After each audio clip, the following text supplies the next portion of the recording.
एक होता है वर्कआउट करना, एक होता है इफेक्टिव वर्कआउट करना। और इफेक्टिव वर्कआउट ऐसी वर्कआउट होती है जिसमें कि आप अपने मसल्स को इतना ब्रेक डाउन कर देते हो कि उसके बाद आपसे एक 2.5 kg के डंबल से भी एक रेपिटेशन नहीं लग पाता है। और वैसी इफेक्टिव और पावरफुल एक्सरसाइज करने के लिए आपको अपने वर्कआउट से पहले ये 5 चीज़ें आपको करनी पड़ेंगी। तो आज हम इसी 5 चीज़ों को डिस्कस करेंगे इस वीडियो में। पहला पॉइंट है हमारा आज का प्री वर्कआउट मील। जी हाँ, अब बहुत लोग क्या करते हैं कि जिम के 1 घंटे या 1.5 घंटे पहले बिना कुछ खाए चले जाते हैं खाली पेट वर्कआउट करने, जो कि एक बहुत ही गलत अप्रोच है।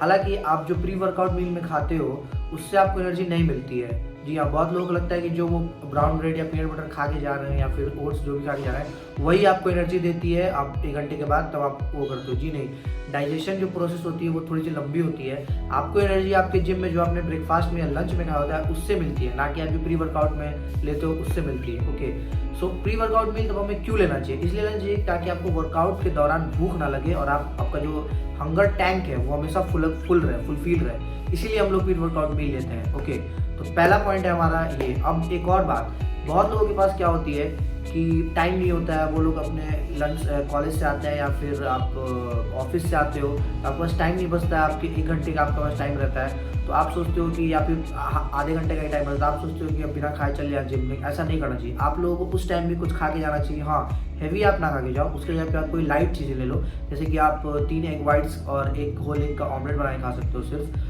या तो आप ओट्स को वो ग्राइंड करके जो मैंने शेक बताया था वो आप ले सकते हो दूध मिला के। तो ये सब चीज़ें लाइट है, ठीक है। लाइट चीज़ें आप कोशिश करो कि अगर टाइम कम है तो आप कंज्यूम करो। ओके, तो अब चलते हैं अपने सेकंड पॉइंट की तरफ। सेकंड पॉइंट है हमारा short nap for 20 to 30 minutes. Yes, अगर आप वर्कआउट के पहले दिन में कभी भी आपके पास टाइम है तो आप अगर 20 से 30 मिनट के लिए अगर आप एक शॉर्ट नैप ले लेते हो, ज़्यादा नहीं, 20 से 30 मिनट सिर्फ, तो आप नोटिस करोगे आपकी जो वर्कआउट है वो बहुत ही इफेक्टिव होगी। इसके पीछे के 2 रीज़न है। पहले रीज़न ये है कि आप जब आप सोते हो, शॉर्ट नैप ले रहे हो, उस टाइम पे आपका जो सेंट्रल नर्वस सिस्टम है वो एकदम रिलैक्स हो जाता है, जिसकी वजह से आपकी बॉडी रिकवरी मोड में चली जाती है। आप रात को जब वर्कआउट करते हो शाम में और जब सो जाते हो तो बॉडी आपकी रिकवरी करती है। उस टाइम पे जो रिकवरी बच जाती है वो आपकी शॉर्ट नैप जब आप लोगे 20 से 30 मिनट की, तो उसमें आपकी बॉडी वो ही रिकवर होगी। और ट्रस्ट मी, इससे आपको बहुत ही ज़्यादा मदद मिलने वाली है। आपकी एथलेटिक परफॉर्मेंस जो होगी 5 से 10% एब्सोल्युटली जो होगी वो इंक्रीज हो जाएगी।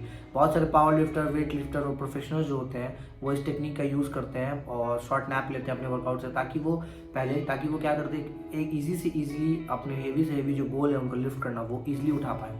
ओके, सो आप लोगों को ये अप्रोच जरूर करनी चाहिए। और एक और बात, बहुत लोग क्या करते हैं कि अपने ऑफिस से आते हैं और या कॉलेज से आते हैं और वो थके हुए होते हैं और आधे घंटे में उनको जिम निकलना होता है, जिम का टाइमिंग होता है, और वो लोग बहुत ज़्यादा थके होते हैं, इतना थके होते हैं कि उनकी बॉडी जो होती है वो ऑलरेडी बहुत फटीग होती है, और उस केस में वो जिम चले जाते हैं। तो वहाँ पे आपको ये नहीं करना चाहिए। एक बार क्या हुआ था कि ऐसे एक बंदा आया था जिम में और वो अपने इतना रेस्टलेस था, इतनी बॉडी उसकी फटीग थी कि वो काम में इतना थक गया था कि वो जिम चला गया, जिसकी वजह से वो सीढ़ियों पे गिर गया था। ओके, तो आप लोगों को ये सब चीज़ें नहीं करना चाहिए, बहुत ही डेंजरस है ये सब चीज़ें। तो अगर आपकी बॉडी इतनी थकी हुई है कि आप नहीं जा सकते हो जिम, तब भी आप अपनी बॉडी को पुश कर रहे हो, तो ये गलत चीज़ है। आप नहीं जाओ, उसकी जगह पे आप उस दिन रेस्ट कर लो। ऑब्वियस सी बात है कि आप अपनी हेल्थ के लिए जा रहे हो जिम में, इसलिए नहीं जा रहे हो कि आपको मसल ज़्यादा बना लेना है या जल्दी बना लेना है। Okay, it's a slow process है ये। तो इसके लिए आपको ये नहीं कि आप एक दिन आप बहुत ज़्यादा थके हुए हो तो आपको उस दिन भी जाना है, ये नहीं करना चाहिए। आपको रेस्ट करो जिस दिन आप थके हुए हो। ओके, थर्ड पॉइंट है हमारा intake of caffeine before pre workout. Yes, अगर आप जिम जा रहे हो तो बहुत बार आप लोगों ने देखा होगा कि बहुत लोग क्या कॉफ़ी लेते हैं, ब्लैक कॉफ़ी लेते हैं। मैंने भी अपने व्लॉग्स में बहुत बार दिखाया है कि मैं कॉफ़ी लेता हूँ, ब्लैक कॉफ़ी लेता हूँ। तो आप लोगों को भी कैफ़ीन जो है अपने वर्कआउट से पहले 10 से 15 मिनट पहले आपको कंज्यूम करना चाहिए। ये नहीं कि आप बहुत क्या करते हैं, शैशे लेके जाते हैं और वहाँ फाड़ते हैं जिम करने के 5 मिनट पहले और ये लेते हैं, वो गलत चीज़ है, आपको नहीं करना चाहिए। आपको 10 से 15 मिनट 20 मिनट पहले और घर से निकल रहे हो उस टाइम पे आपको कैफ़ीन लेना चाहिए, ब्लैक कॉफ़ी लेना चाहिए, या आप ग्रीन टी से भी कैफ़ीन ले सकते हो।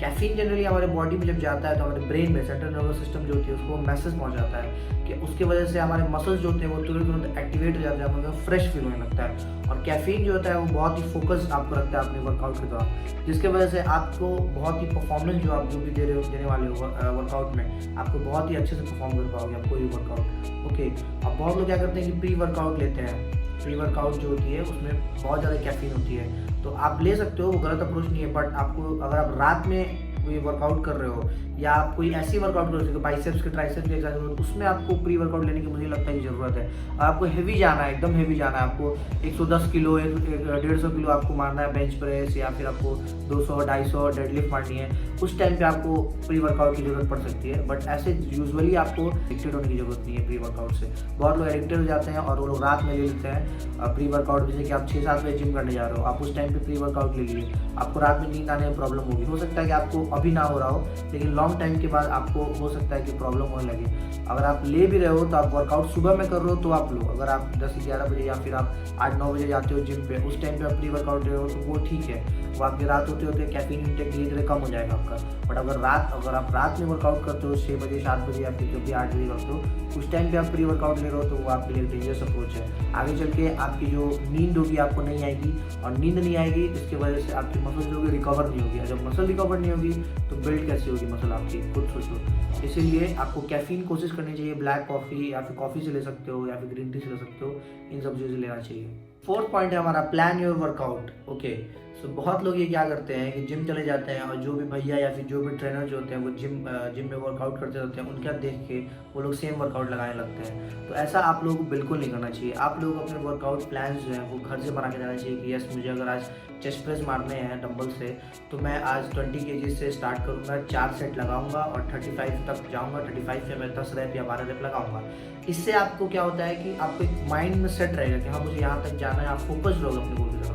अगर आप प्लान करके नहीं जाते हो तो आपको सबसे बड़ी साइड इफेक्ट इसकी ये होगी कि जहाँ पे जो प्रोग्रेसिव ओवरलोड की जो टेक्निक है वो वहाँ पे आपकी डिस्ट्रॉय हो जाएगी, पूरी तरह डेड हो जाएगी। डिस्ट्रॉय छोड़ो, डेड हो जाएगी वहाँ पे पूरी तरह।